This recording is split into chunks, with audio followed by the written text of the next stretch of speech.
let's start, colleagues, with the next session, and that will, take us to the lunch break. So we have two short sessions, and the first one is actually an address by my director, Andreas Schleicher, who is a special advisor on education policy to the Secretary General and the Director for Education and Skills. You may know him. Unfortunately, today he cannot be with us, but he actually prepared, the presentation for us in advance. So we're going to watch it, and then we'll continue with a panel on generative AI and creativity. So let's start with Andreas Schleicher.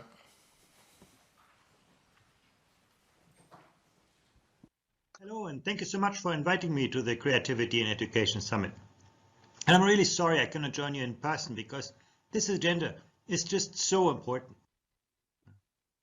Look at the results from our survey on social emotional skills. When you look at 10 and 15-year-olds, you could see that in every jurisdiction for which we have comparative data, 15-year-olds report lower levels of creativity than 10-year-olds. If I would tell you, your 15-year-olds do worse in mathematics than your 10-year-olds, you'd say, well, that's crazy. It's impossible. Education always adds some value, but maybe not necessarily.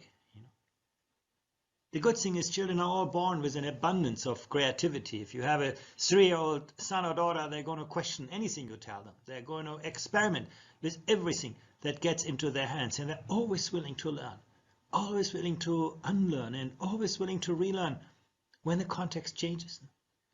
But then, we put them into schools, we try to make them compliant with established ways of thinking. We often teach them answers rather than raising questions. I'm a scientist by background, and it often breaks my heart when I see how we teach science like religion. We try to make young people believe in some scientific theory, then we give them lots of exercises to practice this, and at the end we assess whether they remember the answers that we taught them. That has so little to do with scientific thinking, which is all about inquiry, which is all about questioning the established wisdom of our times, not just reproducing it. So we need to change that dynamic, and that's really what your work is about. And we need to do so because we live in a world full of disruptions. The pandemic has just, put into question so many things we took for granted in education. And the future will always surprise us. Climate change is going to disrupt our lives a lot more than the pandemic. And artificial intelligence, puts much in education to a real test. We know how to educate second-class robots, people who are very good at repeating what we told them. But what's going to make us human in a world in which the kind of things that are easy to teach and test have also become easy to digitize, to automate? And then there are so many other forces that shape the future of education. Sometimes smoothly, sometimes in fairly disruptive ways. Think about, the wisdom of the crowds. When I went to school, a long time ago, actually learning to read was so easy. It was about extracting knowledge from textbooks. When I had an answer, my teacher could always tell me, well, read what's in the textbook. You can trust it to be true because that book was carefully curated, developed by people. I could find the answers to my life. Today, we all post our stuff on the internet. And, when you ask a question, you get 100,000 answers and nobody's telling you what's right and what is wrong, what's true and what is not true. You have to navigate ambiguity. A very, very different skill set. Literacy today is no longer about extracting knowledge, it's about constructing knowledge. And then you add social media to the mix. Now we create our own identities in so many different ways, and you have to navigate through those kinds of identities. Well, when we looked at to what extent do young people have those critical thinking skills to navigate ambiguity, distinguish fact from opinion, integrate different knowledge sources. You could see there are a few countries on the left, Singapore, Korea, parts of China, and so on, where you can say a good majority of young people are capable of doing that. But in most countries, the majority of young people are born into the digital world, but they're not digital natives. It takes intentional, deliberate efforts to create those skills that help you navigate this digital world. And we're not ready for that. Once again, being able to play with your mobile phone or your tablet does not empower you to use, technology to your benefit these days. And then you look at the emergence of artificial intelligence, on dialogue, open dialogues, AI still has its trouble. It's not really good at that at the moment. But, answering your questions, ChatGPT has become an incredibly powerful tool. And when it comes to information retrieval, that's where technology is already way beyond humans. And that, those things will all keep moving upwards, pushing us to think harder. How do we build the complementarities and the synergies between human and artificial intelligence? And then comes the environment, another area that demands so much creativity from people, institutions, to be ready for their challenges, to mitigate and adapt to a changing world. We live today as if there would be 1.7 planets. That's clearly not sustainable. We all know it. But who's going to be the innovators, the entrepreneurs who change the picture, and who are the people who are willing to adapt their behavior to this? It's all about, on the one hand, to increase sustainability, keeping the world we know in balance, and at the same time also improve resilience, helping people to live in an imbalanced world. And that is where creativity, creative thinking is so crucially important. Well, when you ask school leaders about this, they tell you, oh, well, actually, we do most of it already. Climate change, 9 out of 10 school leaders say that's already being part of our school curriculum. We teach those things in school. And the same is true for many of the other global challenges. But, when you ask students those same kind of questions, you get a quite different picture. On the one hand, students say, yeah, looking after the global environment, it's really, really important to me. For young people, this climate agenda is urgent, is important. But when you ask them, can you do something about it? Or do you think what you do is going to make a difference for people in other places? You can see how those bars are getting shorter. And that really tells us a lot about education today. We have often made young people passive consumers of prefabricated content. But we don't do enough to give them that agency, that co-agency, to actually feel that empowerment, that they can mobilize their cognitive, social, and emotional resources. And agency and creativity are almost like two sides of the same coin. And that brings me to another concept that's really important in this context, and that is a growth mindset. In our last PISA assessment, we looked at the extent to which students, see the sky as the limit to their own development. You take a country like Estonia, where students believe, if I study hard, my teacher's going to help me and I'm going to be successful. There is that belief you can overcome all difficulties, all challenges. On the left side, you see a country like Indonesia, where a large share of students believe that, success is all about the intelligence I was born with. And then, why should I study hard?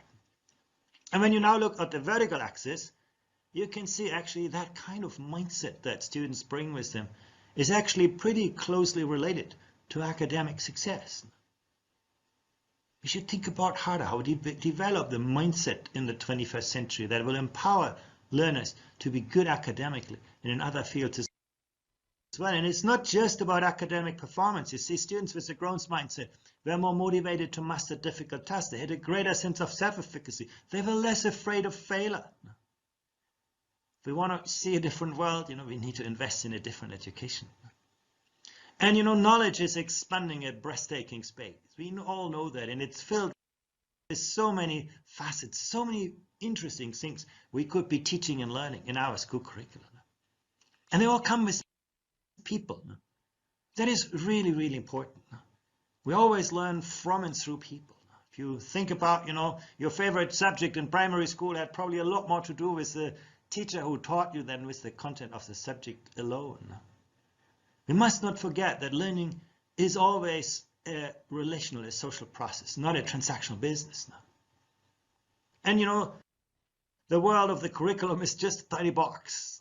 And we try to squeeze everything into this little box. But what often happens is that the beautiful features of our societies become very shallow shadows of themselves when they enter into the school curriculum. You know, science, again, you ask small children about science, they all love science. Science is about experimenting, it's about inquiry, it's about understanding cause and effect. It's about, being in nature. When you ask 15-year-olds, for many, they have lost that early love. Science has become a boring world of formulas and equations. We need to bring that back, those ideas, that epistemic nature of the subjects that is intrinsically interesting to students, rather than, bogging them down with formulas and equations, which kill their interest and kill their creativity.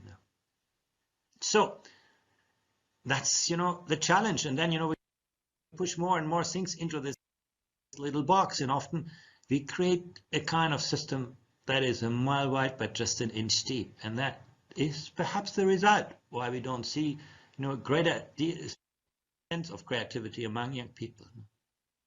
How do we bring back the features of our society, the realm of human knowledge, the realm of ethics and judgment, the realm of political and civic life, the realm of creativity, aesthetics, design, natural and physical health, and economic life? Well, and you play a very, very important, a very central role in this, in your work on creativity. You help develop learners that have the knowledge, skills, and attitudes that they can, engage with different worlds that they will encounter. They learn to develop that agency, to have a positive impact on the people, on the environment around them. They can articulate their own experiences. And we listen to their views. They are supported to overcome their challenges. They see change as an opportunity. Those are the learners that you can empower with your work on creativity. So let's think about, to what extent creative thinking is embedded in school curricula. And actually, when you ask that question like that, you see actually most education systems for which we have data say, yeah, creativity, or creative thinking at least, is part of our school curricula in both primary education and secondary education. In fact, there are very few systems where some form of creative thinking does not expressly appear in the curriculum. So that's the encouraging starting point. It's also important to look at the number and the type of subjects referring to creative thinking in our school curriculum. Too often, we tend to very narrowly associate creative thinking with the arts. Arts is about creativity, math is about math. Actually, that's a very kind of poor way of working on this. And of course, activities like painting or dancing are important expressions of human imagination and also of our originality. And therefore, yes, they are key aspects of creative thought. But, you can do the same in almost any other subjects, if you're creative enough to design learning environments that foster this. And as you can see here, actually, there are many subjects in which creative thinking is now embedded. Again, a piece of good news. So we ask jurisdictions also about their challenges to integrate creative thinking in education. Why don't we see more of that? And the answer, not surprisingly, is, well, the curriculum is also already occupied with so many topics, so many ideas, that it's very, very hard to integrate anything new into this. And often that content knowledge comes from a long gone past. When we started the PISA mathematics assessment in 2003, the first thing that we did is we asked ourselves, what do 15-year-olds learn in mathematics in different countries? And we found that actually trigonometry is a really important subject at that age. So we went to see the mathematicians and asked them, is trigonometry one of the core foundations of mathematics, something that strengthens your mathematical reasoning, builds an understanding of the nature of mathematics as a discipline? And the mathematicians said to us, no, not really. Trigonometry is just one specific application, but it's not one of the foundations of mathematics. So we asked the engineers, you need a lot of people with those kinds of skills. And they said, no, not really. That's done all by computers these days. So why do we teach trigonometry? Well, if you want to find the answer, you have to go 300-400 years back when we needed those skills to measure the size of our fields or the architecture of our houses. But we kept it because, someone always said, well, it's really, really important to be able to do those kinds of things. We never found the courage to think about, how does it help us, understand the evolving nature of a discipline like mathematics. That's how our curricula get overcrowded. We add and add and add, and it's really, really hard to go back to basics, to understand the origin, the ideas that we want to sort of foster. And creative thinking is clearly one of those fundamental ideas. It's the central resource in 21st century societies and economies. And you can see here, overcrowded curriculum, lack of assessment focus. Now, it doesn't feature in exams, so why should I teach it? Lack of teacher training, pedagogical resources, and that's really where your work, your pedagogical tools are so amazing. You can see actually we need to overcome a whole range of barriers. So where do we go from here? That brings me to your work. I really believe that the Creativity in Education Summit, is a great opportunity to tackle those kinds of challenges. Now, the project, first of all, provides some form of common language to help educators and students articulate what creativity and critical thinking can look like in particular subjects, including, mathematics and science. And I think that's a really, really important starting point. And it also gives us a large bank of pedagogical resources and professional learning frameworks to support how you implement those kinds of things on the ground. So I think that's a fantastic piece of work that you have done. The project has developed those resources in partnership with 800 teachers in 320 schools across 11 countries now. That's an impressive outcome as well. You can see that wide interest, the willingness of teachers and schools around the world to engage in this. And teachers themselves underwent professional learning. They designed approaches, they designed materials to support creativity and critical thinking over 2 years. And they collected data, the kind of data that I showed you, using OECD instruments to understand the impact of those approaches and the impact of those materials, and how to also further improve them in an iterative process, because that's what creativity is about. It's not, having this one brilliant idea, but it's a lot about iteration, refinement, developing new ideas. And the materials they developed have now been pulled together. They have been edited, they have been peer-reviewed, and you find them now published. So I think this project has continued to add these resources and produce more. And since 2020, they have also been working with higher education institutions and initial teacher education to expand those resources. A very different challenge, creative thinking and critical thinking in the field of higher education, but certainly not less important. In higher education, that project worked with a network of 25 institutions in 13 countries. And again, educators had full pedagogical freedom to design the type of interventions that fit best their institutional environments, their interests, their needs, their context. And the common ground was the shared definition or understanding of creativity and critical thinking that has been set out in the rubrics the project developed. And again, a monitoring framework was used to measure the impact. Does it make a difference of the interventions on students' progression and on the beliefs, on the skills, the dispositions and practices that we see both among students and also faculty members? So the resources that we provide now cover actually all levels of education, including teacher education, that is so crucially important.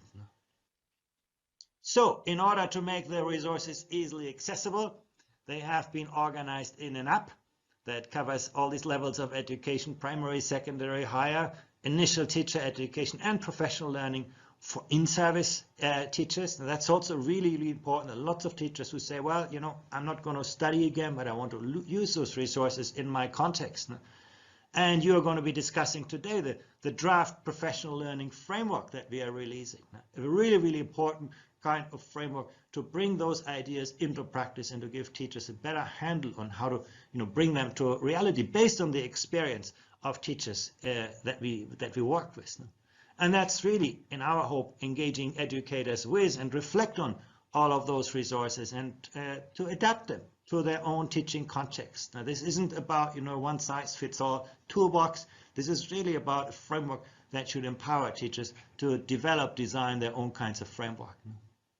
It always will need to be adopted in local context, and always provides opportunities for teachers to discuss, debate, to share their own experiences on this. Now, that's at least, the idea that we have in this. And because with support, we have seen that educators can successfully integrate creativity into pedagogy. Data from the Fostering and Assessing Creativity and Critical Thinking project shows that those sorts of intervention projects can actually alter teachers' understanding of what it takes to develop creativity and critical thinking. You can see that here on that chart. It's actually really encouraging. These interventions have not been long, they have not been expensive, but you could see, just teachers working on those kinds of things helps them, to think afresh about what they do and how they can actually benefit from, those ideas to prepare their lessons, to design assessments, and also to ultimately assess student work. No? But, it does remain a complex task. We have to acknowledge this. Now, this data comes from higher education faculty involved in the project rather than teachers. And, after their involvement in the project, the majority said that both creativity and critical thinking were more complicated to teach and to assess than they had initially thought. I mean, that's also, part of this process that, it makes you think about, all the dimensions, all the components that you need to be aware of. I show this not to be discouraging to you, but to highlight the importance of, giving this topic sustained attention, and also develop more opportunities for educators at every level to reflect on how to integrate, creative thinking into practice. And then comes PISA.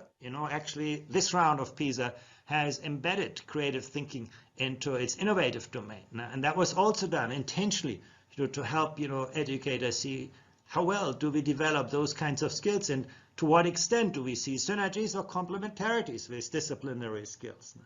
And the PISA assessment examines students' capacity to generate diverse and original ideas, but also to evaluate and improve ideas. To what extent is my idea really original? And they do that across a range of contexts. As you can see here, the assessment looks into 4 domains: written expression, visual expression, social problem solving, scientific problem solving. And in each of those contexts, students engage with open tasks that have no single correct answer. Students are either asked to provide multiple distinct responses or to generate a response that is not conventional. That's the task, really, and that's what creative thinking is about. Now, the PISA creative thinking results will be coming out next year, 24, as will the final report of the Fostering and Assessing Creativity and Critical Thinking project. So we have ideas, frameworks, and some actual results to see where we stand. And I know you're going to be discussing later how to build momentum for creativity and education around those reports and associated events, and that's really important. And we have representatives at this summit from policy, from industry, from education, from research. You have everybody here who can make a difference to this. And that is because we all know that creativity and critical thinking can be learned, that they can be assessed in virtually every school subject. It just needs, educators, experts like you to be intentional and, to support teachers, provide the enabling environment for schools and teachers to go that extra mile, not to just reproduce what we know, but question it. And there are many different ways to do this. That's also really an interesting finding from the report. There's not just one road to success, but there are plenty of interesting examples from which educators can choose from. And as you discuss some of those different ways of increasing attention to creativity and critical thinking in education over the course of that summit, I wish you many fruitful exchanges and a truly successful summit. Thank you again. So thank you, Andreas.